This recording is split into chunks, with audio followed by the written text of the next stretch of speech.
Chapter 36. Son of man, prophesy to the mountains of Israel, and say, O mountains of Israel, hear the word of the Lord. This is what the sovereign Lord says. The enemy said of you, Aha! The ancient heights have become our possession. Therefore prophesy and say, This is what the sovereign Lord says. Because they ravaged and hounded you from every side, so that you became the possession of the rest of the nations, and the object of people's malicious talk and slander. Therefore, O mountains of Israel, hear the word of the sovereign Lord. This is what the sovereign Lord says to the mountains and hills, to the ravines and valleys, to the desolate ruins and the deserted towns that have been plundered and ridiculed by the rest of the nations around you. This is what the sovereign Lord says. In my burning zeal I have spoken against the rest of the nations, and against all Edom, for with glee and with malice in their hearts they made my land their own possession, so that they might plunder its pasture land. Therefore prophesy concerning the land of Israel, and say to the mountains and hills, to the ravines and valleys, This is what the sovereign Lord says. I speak in my jealous wrath, because you have suffered the scorn of the nations. Therefore this is what the sovereign Lord says, I swear with uplifted hand that the nations around you will also suffer scorn. But you, O mountains of Israel, will produce branches and fruit for my people Israel, for they will soon come home. I am concerned for you, and will look on you with favor. You will be plowed and sown, and I will multiply the number of people upon you, even the whole house of Israel. The towns will be inhabited, and the ruins rebuilt. I will increase the number of men and animals upon you, and they will be fruitful and become numerous. I will settle people on you as in the past, and will make you prosper more than before. Then you will know that I am the Lord. I will cause people, my people Israel, to walk upon you. They will possess you, and you will be their inheritance. You will never again deprive them of their children. This is what the sovereign Lord says. Because people say to you, You devour men and deprive your nation of its children, therefore you will no longer devour men or make your nation childless, declares the sovereign Lord. No longer will I make you hear the taunts of the nations, and no longer will you suffer the scorn of the peoples, or cause your nation to fall, declares the sovereign Lord. Again the word of the Lord came to me. Son of man, when the people of Israel were living in their own land, they defiled it by their conduct and their actions. Their conduct was like a woman's monthly uncleanness in my sight. So I poured out my wrath on them because they had shed blood in the land, and because they had defiled it with their idols. I dispersed them among the nations, and they were scattered through the countries. I judged them according to their conduct and their actions. And wherever they went among the nations, they profaned my holy name. For it was said of them, These are the Lord's people, and yet they had to leave his land. I had concern for my holy name, which the house of Israel profaned among the nations where they had gone. Therefore say to the house of Israel, This is what the sovereign Lord says. It is not for your sake, O house of Israel, that I am going to do these things, but for the sake of my holy name, which you have profaned among the nations where you have gone. I will show the holiness of my great name, which has been profaned among the nations, the name you have profaned among them. Then the nations will know that I am the Lord, declares the sovereign Lord, when I show myself holy through you before their eyes. For I will take you out of the nations. I will gather you from all the countries and bring you back into your own land. I will sprinkle clean water on you, and you will be clean. I will cleanse you from all your impurities and from all your idols. I will give you a new heart and put a new spirit in you. I will remove from you your heart of stone and give you a heart of flesh. And I will put my spirit in you and move you to follow my decrees and be careful to keep my laws. You will live in the land I gave your forefathers. You will be my people, and I will be your God. I will save you from all your uncleanness. I will call for the grain and make it plentiful, and will not bring famine upon you. I will increase the fruit of the trees and the crops of the field, so that you will no longer suffer disgrace among the nations because of famine. Then you will remember your evil ways and wicked deeds, and you will loathe yourselves for your sins and detestable practices. I want you to know that I am not doing this for your sake, declares the sovereign Lord. Be ashamed and disgraced for your conduct, O house of Israel. This is what the sovereign Lord says. On the day I cleanse you from all your sins, I will resettle your towns, and the ruins will be rebuilt. The desolate land will be cultivated instead of lying desolate in the sight of all who pass through it. They will say, "This land that was laid waste has become like the Garden of Eden. The cities that were lying in ruins, desolate and destroyed, are now fortified and inhabited." Then the nations around you that remain will know that I, the Lord, have rebuilt what was destroyed and have replanted what was desolate. I, the Lord, have spoken, and I will do it. This is what the sovereign Lord says. Once again I will yield to the plea of the house of Israel and do this for them. I will make their people as numerous as sheep, as numerous as the flocks for offerings at Jerusalem during her appointed feasts. So will the ruined cities be filled with flocks of people. Then they will know that I am the Lord. Chapter 37. The hand of the Lord was upon me, and he brought me out by the Spirit of the Lord, and set me in the middle of a valley. It was full of bones.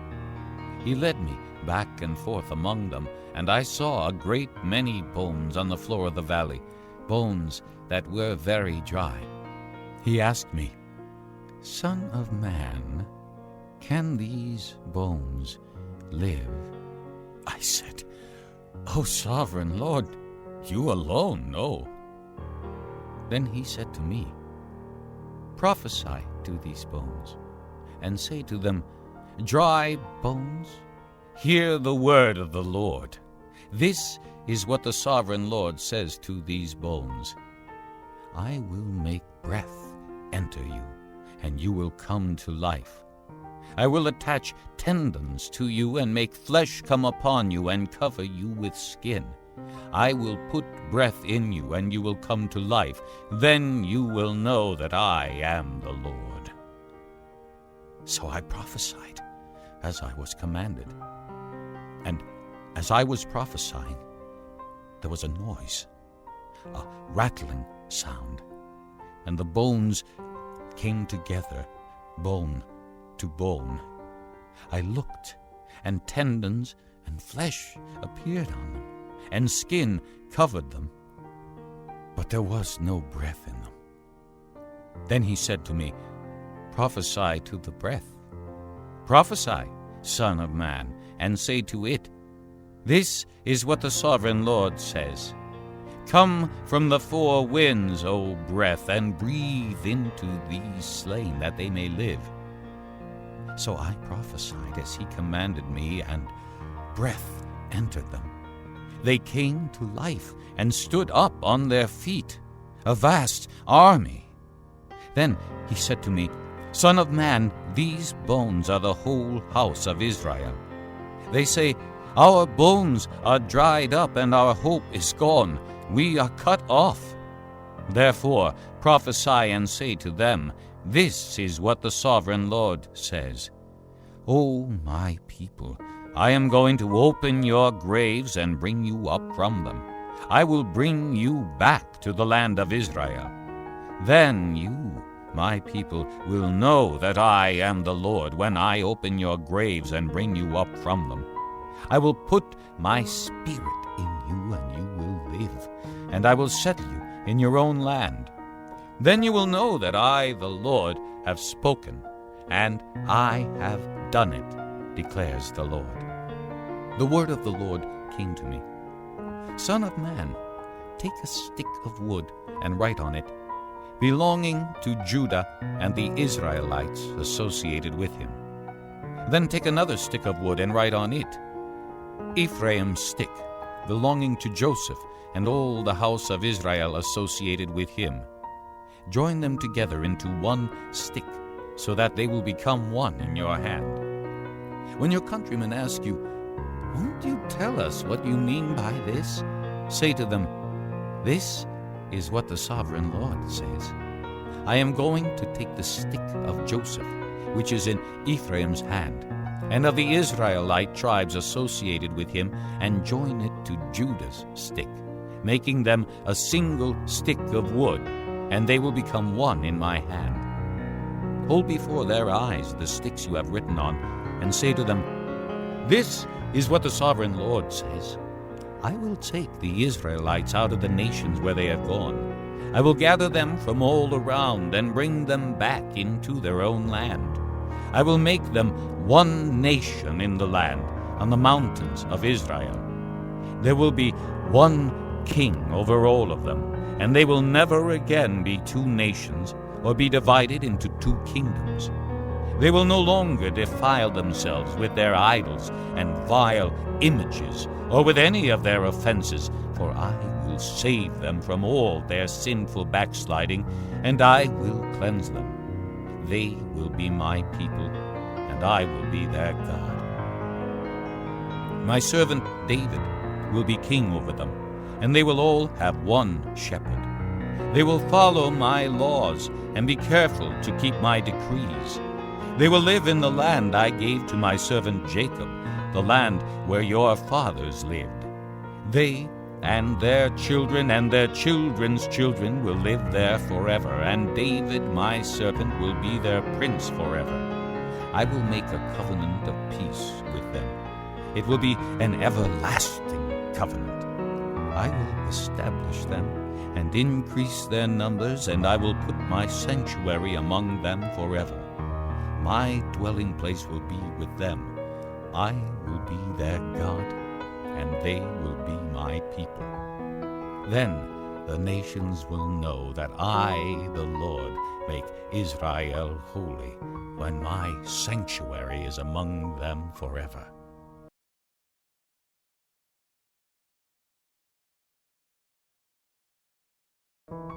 Chapter 38. The word of the Lord came to me. Son of man, set your face against Gog of the land of Magog, the chief prince of Meshech and Tubal. Prophesy against him and say, "This is what the sovereign Lord says. I am against you, O Gog, chief prince of Meshech and Tubal. I will turn you around, put hooks in your jaws, and bring you out with your whole army, your horses, your horsemen fully armed, and a great horde with large and small shields, all of them brandishing their swords. Persia, Cush, and Put will be with them, all with shields and helmets. Also Gomer with all its troops, and Beth Togarmah from the far north with all its troops, the many nations with you. Get ready, be prepared, you and all the hordes gathered about you, and take command of them. After many days you will be called to arms. In future years you will invade a land that has recovered from war, whose people were gathered from many nations to the mountains of Israel, which had long been desolate. They had been brought out from the nations, and now all of them live in safety. You and all your troops and the many nations with you will go up, advancing like a storm. You will be like a cloud covering the land. This is what the sovereign Lord says. On that day, thoughts will come into your mind, and you will devise an evil scheme. You will say, I will invade a land of unwalled villages. I will attack a peaceful and unsuspecting people, all of them living without walls and without gates and bars. I will plunder and loot and turn my hand against the resettled ruins and the people gathered from the nations, rich in livestock and goods, living at the center of the land. Sheba and Dedan and the merchants of Tarshish and all her villages will say to you, "Have you come to plunder? Have you gathered your hoards to loot, to carry off silver and gold, to take away livestock and goods, and to seize much plunder?" Therefore, Son of man, prophesy and say to Gog, "This is what the sovereign Lord says. In that day when my people Israel are living in safety, will you not take notice of it? You will come from your place in the far north, you and many nations with you, all of them riding on horses, a great horde, a mighty army. You will advance against my people Israel like a cloud that covers the land. In days to come, O Gog, I will bring you against my land, so that the nations may know me when I show myself holy through you before their eyes. This is what the sovereign Lord says. Are you not the one I spoke of in former days by my servants, the prophets of Israel? At that time they prophesied for years that I would bring you against them. This is what will happen in that day. When Gog attacks the land of Israel, my hot anger will be aroused, declares the sovereign Lord. In my zeal and fiery wrath I declare that at that time there shall be a great earthquake in the land of Israel. The fish of the sea, the birds of the air, the beasts of the field, every creature that moves along the ground, and all the people on the face of the earth will tremble at my presence. The mountains will be overturned, the cliffs will crumble, and every wall will fall to the ground. I will summon a sword against Gog on all my mountains, declares the sovereign Lord. Every man's sword will be against his brother. I will execute judgment upon him with plague and bloodshed. I will pour down torrents of rain, hailstones, and burning sulfur on him and on his troops and on the many nations with him. And so I will show my greatness and my holiness, and I will make myself known in the sight of many nations. Then they will know that I am the Lord. Chapter 39. Son of man, prophesy against Gog, and say, "This is what the sovereign Lord says. I am against you, O Gog, chief prince of Meshech and Tubal. I will turn you around and drag you along. I will bring you from the far north and send you against the mountains of Israel. Then I will strike your bow from your left hand and make your arrows drop from your right hand. On the mountains of Israel you will fall, you and all your troops and the nations with you. I will give you as food to all kinds of carrion birds and to the wild animals. You will fall in the open field, for I have spoken, declares the sovereign Lord. I will send fire on Magog and on those who live in safety in the coastlands, and they will know that I am the Lord. I will make known my holy name among my people Israel. I will no longer let my holy name be profaned, and the nations will know that I, the Lord, am the Holy One in Israel. It is coming. It will surely take place, declares the sovereign Lord. This is the day I have spoken of. Then those who live in the towns of Israel will go out and use the weapons for fuel and burn them up, the small and large shields, the bows and arrows, the war clubs and spears. For 7 years they will use them for fuel. They will not need to gather wood from the fields or cut it from the forests, because they will use the weapons for fuel. And they will plunder those who plundered them, and loot those who looted them, declares the sovereign Lord. On that day I will give Gog a burial place in Israel, in the valley of those who travel east toward the sea. It will block the way of travelers, because Gog and all his hordes will be buried there. so it will be called the Valley of Hamon-Gog. For 7 months the house of Israel will be burying them in order to cleanse the land. All the people of the land will bury them, and the day I am glorified will be a memorable day for them, declares the sovereign Lord. Men will be regularly employed to cleanse the land. Some will go throughout the land, and in addition to them, others will bury those that remain on the ground. At the end of the 7 months they will begin their search. As they go through the land, and one of them sees a human bone, he will set up a marker beside it until the grave diggers have buried it in the valley of Hamon-Gog. Also, a town called Hamona will be there, and so they will cleanse the land. Son of man, this is what the sovereign Lord says. Call out to every kind of bird and all the wild animals. Assemble and come together from all around to the sacrifice I am preparing for you, the great sacrifice on the mountains of Israel. There you will eat flesh and drink blood. You will eat the flesh of mighty men and drink the blood of the princes of the earth as if they were rams and lambs, goats and bulls, all of them fattened animals from Bashan. At the sacrifice I am preparing for you, you will eat fat till you are glutted, and drink blood till you are drunk. At my table you will eat your fill of horses and riders, mighty men and soldiers of every kind, declares the sovereign Lord.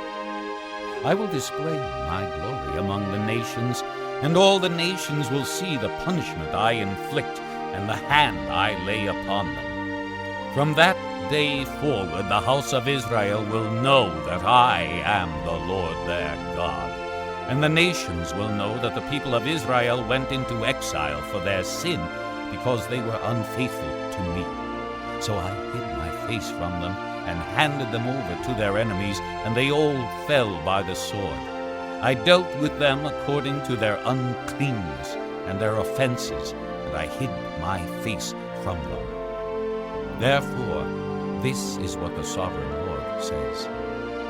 I will now bring Jacob back from captivity, and will have compassion on all the people of Israel, and I will be zealous for my holy name. They will forget their shame and all the unfaithfulness they showed toward me when they lived in safety in their land with no one to make them afraid. When I have brought them back from the nations and have gathered them from the countries of their enemies, I will show myself holy through them in the sight of many nations.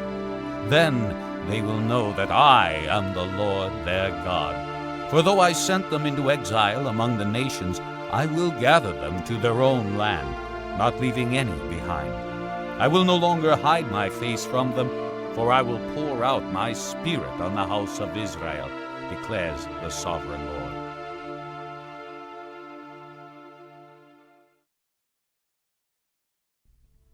Chapter 40.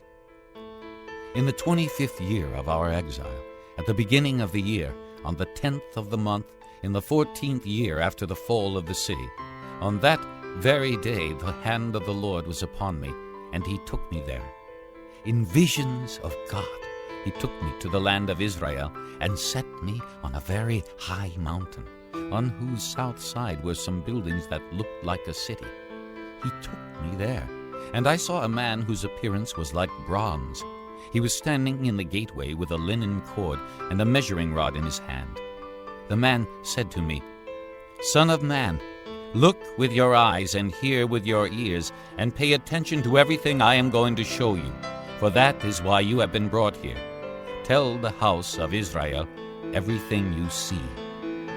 I saw a wall completely surrounding the temple area. The length of the measuring rod in the man's hand was 6 long cubits, each of which was a cubit and a handbreadth. He measured the wall. It was 1 measuring rod thick and 1 rod high. Then he went to the gate facing east. He climbed its steps and measured the threshold of the gate. It was 1 rod deep. The alcoves for the guards were 1 rod long and 1 rod wide, and the projecting walls between the alcoves were 5 cubits thick. And the threshold of the gate next to the portico facing the temple was 1 rod deep. Then he measured the portico of the gateway. It was 8 cubits deep, and its jambs were 2 cubits thick. The portico of the gateway faced the temple. Inside the east gate were 3 alcoves on each side. The 3 had the same measurements, and the faces of the projecting walls on each side had the same measurements. Then he measured the width of the entrance to the gateway. It was 10 cubits, and its length was 13 cubits. In front of each alcove was a wall 1 cubit high, and the alcoves were 6 cubits square. Then he measured the gateway from the top of the rear wall of one alcove to the top of the opposite one. The distance was 25 cubits from one parapet opening to the opposite one. He measured along the faces of the projecting walls all around the inside of the gateway, 60 cubits. The measurement was up to the portico facing the courtyard. The distance from the entrance of the gateway to the far end of its portico was 50 cubits. The alcoves and the projecting walls inside the gateway were surmounted by narrow parapet openings all around, as was the portico. The openings all around faced inward. The faces of the projecting walls were decorated with palm trees. Then he brought me into the outer court. There I saw some rooms and a pavement that had been constructed all around the court. There were 30 rooms along the pavement. It abutted the sides of the gateways and was as wide as they were long. This was the lower pavement. Then he measured the distance from the inside of the lower gateway to the outside of the inner court. It was 100 cubits on the east side as well as on the north. Then he measured the length and width of the gate facing north, leading into the outer court. Its alcoves, 3 on each side, its projecting walls and its portico had the same measurements as those of the first gateway. It was 50 cubits long and 25 cubits wide.